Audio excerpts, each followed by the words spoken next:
nuclear umbrella, and it's going to be on its own again. Yuriy, what is going to happen when that phone call comes in?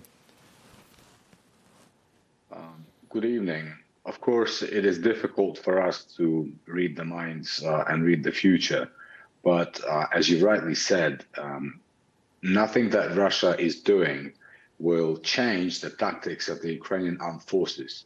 Our military objective remains the same. We need to deoccupy and liberate our land. And, while we are conscious of the risk of the use of tactical nuclear weapons, we still understand that, Russia, despite their behavior, which is most of the time irrational, it's a terrorist state which commits war crimes and atrocities, we still believe that, the international community, as our president actually has said yesterday, will not allow this to happen.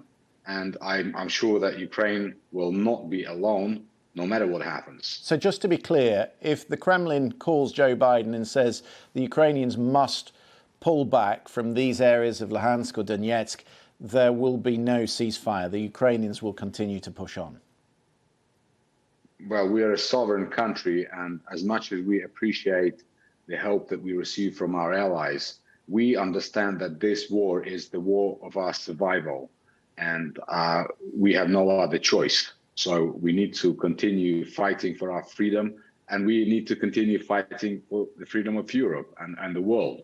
So from that perspective, all our allies understand what's at stake. I suppose the question is, Melinda, is Vladimir Putin bluffing? But that is quite a big gamble. So, Christian, I think he's bluffing, but that's actually not the question. The question is, what does Vladimir Putin think? How does Vladimir Putin think Biden will respond when he makes the phone call? And no one knows. So the Lithuanian foreign minister said, don't blink. And I think that's the best piece of advice. And I hope that advice will stiffen 1600 Pennsylvania Avenue's spine before that phone call comes in. Mm-hmm. If Biden can hold his cards and be very firm, this is a worst case scenario too. It may not happen. Let's pray to God that it doesn't happen. Mm-hmm. But it's very easy to see things getting out of control, given what Putin said over the last couple of days. Well, there has been another development today. In fact, one of the most significant prisoner swaps we've seen since the war began. Russia has released 215 Ukrainian soldiers, including commanders of the Azov regiment, which defended, you'll remember, Mariupol. In exchange, Ukraine handed over 55 Russian soldiers, including the pro-Kremlin politician and oligarch Viktor Medvedchuk, who was facing charges of treason in Ukraine. Medvedchuk, a godfather to one of Putin's children. Yuriy, it's rather surreal, this, Yuriy, because you've got a scenario where Vladimir Putin appears to be getting ever more belligerent, and yet, on the other hand, he's prepared to trade.